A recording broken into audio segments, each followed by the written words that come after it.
C'est parti pour 3 schémas absolument indispensables sur le cœur. Donc le premier que vous voyez juste ici, c'est un schéma sur les veines du cœur. Et on voit qu'à droite, au niveau de l'oreillette droite, on a deux veines qui arrivent, la veine cave supérieure et la veine cave inférieure. Ce sont les veines qui ramènent le sang de tout le système circulatoire jusqu'au cœur. Et après, ça les envoie au niveau du ventricule, qui part dans les poumons et qui reviennent au niveau de l'oreillette gauche, au niveau des veines que vous voyez ici et qui sont fléchées en rouge, qui sont les veines pulmonaires, qui ramènent le sang oxygéné des poumons vers le cœur gauche.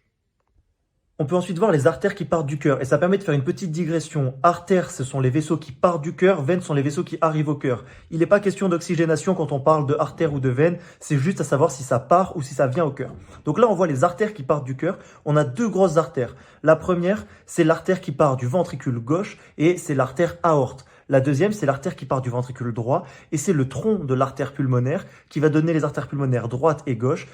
Pour finir, on va faire un petit point que vous voyez juste ici sur les artères coronaires. Ce sont toutes les artères qui vascularisent le cœur et qui lui permettent de fonctionner correctement. Vous avez deux grosses artères coronaires qui naissent de l'aorte, l'artère coronaire droite et l'artère coronaire gauche, qui vont donner ensuite toutes les autres artères qu'il faut connaître et qui vascularisent l'ensemble du cœur.